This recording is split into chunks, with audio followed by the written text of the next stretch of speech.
Naghahanap ka ba ng murang computer para sa online class or sa online work? Well, this is the Raspberry Pi. Alright, hi guys! Welcome back, and you might be asking, Sam, ganito yan. Sinamahan ko si Ma'am, andito kami ngayon sa Pure Gold. Ayaw nyo maniwala, ayan siya. Ayan. And even though medyo unconventional tong setup natin, I'm gonna show you guys the Raspberry Pi. Now, hindi ko siya fully masi-set up dito sa kotse. So, pag uwi, tatapusin natin ng video na to. So, habang wala tayo sa bahay, I'm gonna tell you guys all about this thing. Ano ba tong computer na to na napakamura, na napaka-useful, even though maliit lang siya? Space saver? This is basically a very small computer. Pwede ka mag-Facebook, mag-online class dito sa computer na to. Napakamura lang niya. Pwede na ako salesman. Nag-hire ba tong Pure Gold na salesman? So, this is the Raspberry Pi. So, pag bumili kayo ng Raspberry Pi, ito lang siya. And this, believe it or not, is a full computer in itself. This specific model is the Raspberry Pi 4, 2GB, so it has 2GB of RAM, and it has USB 3.0, Ethernet cables and stuff. Sabihin natin bumili ka nito, I'm gonna teach you guys how to set this up. Nakakisa ulit siya. I'm gonna show you guys kung ano ba yung kailangan mo muna. Ano ba yung mga kailangan natin bilhin para mapagana tong Raspberry Pi na to. Although may mga kits na nabibili online, huwag ka magmandali, nabilhin agad yung full kit kasi baka mayroon ka na ng mga bagay na ito. So makakatipid ka, di ba?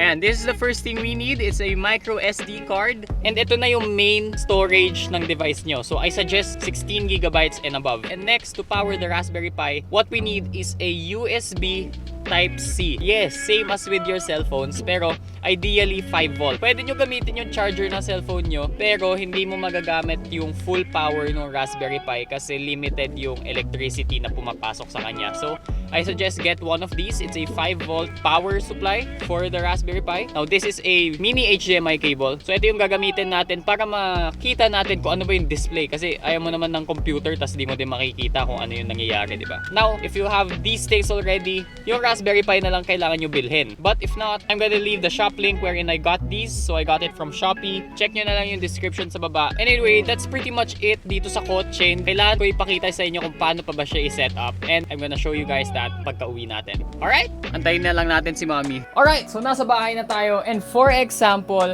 nabili nyo na yung Raspberry Pi, I'm gonna teach you guys how to set this thing up. Ayos ba yun? Now take note lang, this is not the most powerful computer out there. So to answer your question, pwede ba mag-Valorant dito, mag-Dota, mag-Photoshop, or Adobe Premiere, ganon? The answer is no, kasi hindi siya ganon kalakas and the operating system na ito-download natin ay distribution ng Linux. But don't worry, kung magbabrowse ka lang naman sa internet, gagawa ka ng papers, or a-attend ng online class, this is more than good enough. Let's go, guys! Okay, so sabihin natin, andito na yung Raspberry Pi mo. Paano natin siya magagamit for our online class? Now, this is what you guys need to do. First step, kunin nyo yung SD card, micro SD card na binili nyo. We're gonna install the operating system dito sa SD card na to.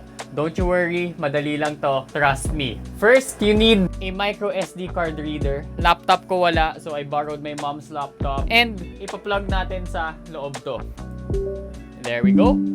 Now, take note lang, what we're gonna do, mawawala lahat ng files dun sa SD card. So, if SD card ng phone mo to, make sure to save every important thing muna bago mo gawin tong process na to. Alright, now let's head on to our computer. Go to this website. It's called raspberrypi.org/downloads. The link is in the description down below. Install natin dito, sabihin natin Mac OS ka or Windows. So, install natin tong Windows na to. Click mo lang yan, and it's gonna install over here. Tayin lang natin, napakabagal ng internet.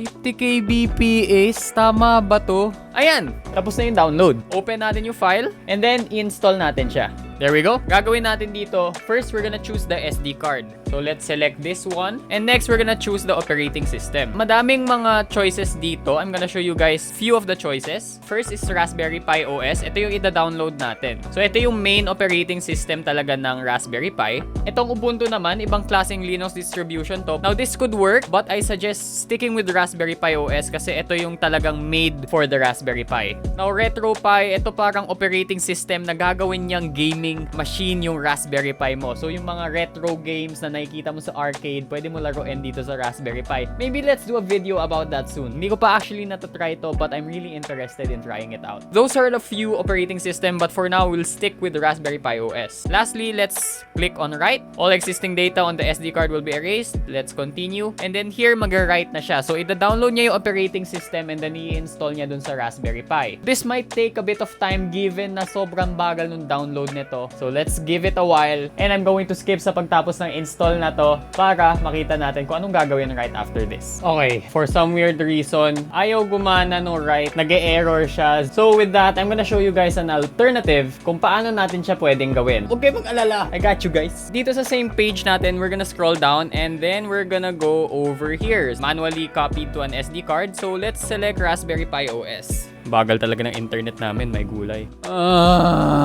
Ayan, thank you Lord. In this page, we're gonna scroll down and then we're going to click on either this or this. So, etong una, Raspberry Pi OS with desktop and recommended software. I suggest you go download this one. Pero tinitignan ko yung size niya, 2.8 MB and ang bagal ng internet namin. So, I'm gonna go ahead and download this one instead, yung Raspberry Pi OS with desktop. So, 1 gig lang yan. So, let's download that.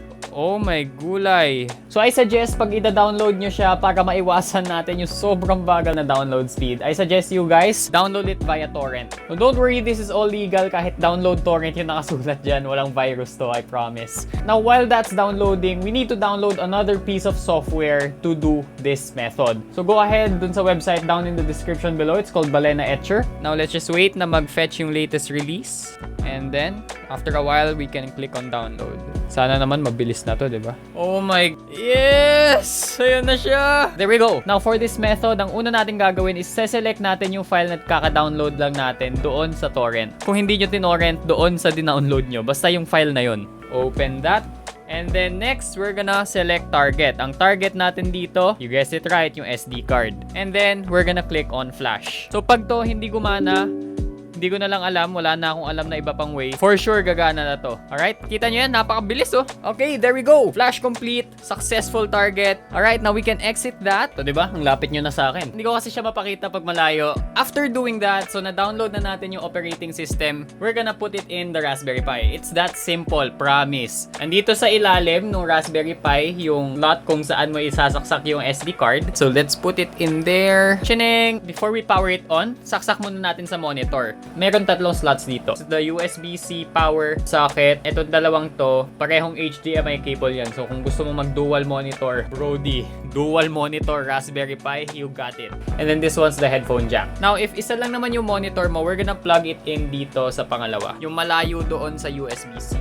There we go. And then, you might be wondering, asan yung power button? Walang power button. So, pagkasaksak mo sa kanya, automatic na siyang mag-on. What we're gonna do, we're gonna plug this one in. Tapos, isasaksak na natin siya. Dito sa USB-C. And then, it should appear over here. Oh yeah! Kita nyo yun? Napaka-magic. Now, to control the Raspberry Pi, syempre kailangan natin ng mouse and keyboard. And I assume you have that already. If not, kunin nyo yung sa kapitbahay nyo. We have a wireless mouse over here. Then, we have a keyboard over here. Pretty straightforward lang naman yung pagsiset up sa kanya. So, i-input yung username nyo, yung password, and all those stuff. Pwede mo din i-connect sa Wi-Fi. So, I'm gonna set mine up real quick and I'm gonna show you guys kung ano ba yung pwede natin gawin dito sa Raspberry Pi. Alright, now I'm done setting the Raspberry Pi up and here is our desktop. Now, I'm gonna show you guys a few things that I suggest that you do now that na-install na natin yung Raspberry Pi. So, first, we're gonna update every single thing dito sa Raspberry Pi natin. Now, the screen might appear a bit laggy dito sa recording, but I'm telling you, habang ginagamit ko siya, hindi siya laggy. Alright, now, go over here, dito sa terminal na to, and then we're going to type sudo apt update. Now, the commands are in the description down below as well kung gusto mo lang i-copy paste. And then next, sudo apt upgrade. So, ganun lang kadali. And it's gonna update every single thing na pwede i-update over here. Charot lang. So, i-type down natin capital Y. Ayan. So, mag-update na talaga siya. Now, while that's working, I'm gonna show you guys around. Here, dito sa taas, ay yung start button natin. You can click that. And then, programming, internet. Ayan yung web browser natin. Sound and video, you can play movies as well. Graphics, accessories, and stuff. So again, ito yung basic OS. So pwede nyo install yung kasama na yung mga suggested software. I'm not sure kung ano yung mga nandun na software, but basic OS na dinownload natin kanina na 1GB, ito yung makukuha mo. I'm not sure kung ano yung makukuha mo pag dinownload mo yung 2.8GB. Maybe you have a lot more things to work with. Pero again, pwede ka naman mag-download ng stuff dito. Now, after updating that, it's pretty much good to go. Andyan na lahat eh. So, andito sa upper left corner yung browser mo kung gusto mo puntahan yan. And it's basically a regular browser. Pwede ka mag-Facebook, Twitter, Instagram, YouTube. Now, most of the time, pwede mo gawin kung ano yung ginagawa mo sa normal computer dito sa computer mo na to. Alright, so that's pretty much it. And I hope you guys enjoyed this video. If you guys have any concerns, please leave them down below. Now, baka hindi ako yung makasagot since start na ng school ko ulit. But I'm sure that the people out there are so happy, so glad to help you guys. So if ever may concerns kayo, may problems kayo na kailangan ayusin, leave it down sa comments below. Now, all the links for the products are in the description box. Now, don't forget to like this video and subscribe para mas madami pa makakita. Now, I hope to see you guys on my next video. Bye-bye!